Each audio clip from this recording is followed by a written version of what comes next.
আগামী জুনের মধ্যে আইএমএফ সহ দাতা সংস্থা থেকে বাংলাদেশ $350 কোটি ঋণ পাবে বলে জানিয়েছেন কেন্দ্রীয় ব্যাংকের governor doctor Ahsan H Mansur.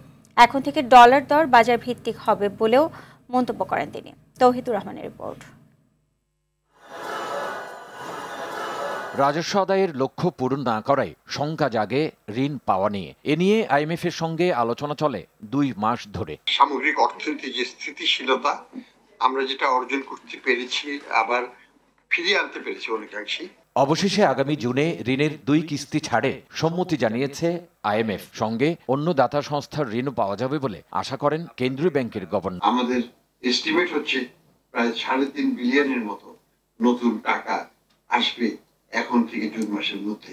IMF এর থেকে 1.3 আসবে এবং বাকিগুলো আসবে ওয়ার্ল্ড ব্যাংক থেকে, এশিয়ান ডেভেলপমেন্ট ব্যাংক থেকে, এশিয়ান ইনফ্রাস্ট্রাকচার ইনভেস্টমেন্ট ব্যাংক থেকে, জাইকা থেকে। তবে সার্বিক অর্থনীতি ইতিবাচক হওয়ায় আইএমএফ এর ঋণ ছাড়াও বাংলাদেশ চলতে পারবে বলে মনে করেন কেন্দ্রীয় ব্যাংকের গভর্নর।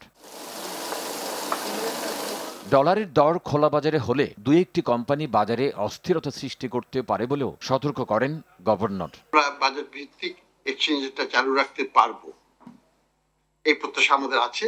সেই কারণেই আমরা এই সিদ্ধান্ত নেওয়া হয়েছে সরকার থেকে যে আমরা এক্সচেঞ্জটাকে বাজার ভিত্তিক করবো এবং ব্যাংকারদেরকে আমরা জানিয়ে দিয়েছি সেটা। আমরা মনে করি পর্যাপ্ত সরবরাহ থাকলে স্পেকুলেটরদের কোনো আপার হ্যান্ড থাকবে না। মূল্যস্ফীতি ধারাবাহিকভাবে কমার পাশাপাশি ব্যাংকগুলো ঘুরে দাঁড়াবে বলে আশা করেন আহসান এইচ মনসুর।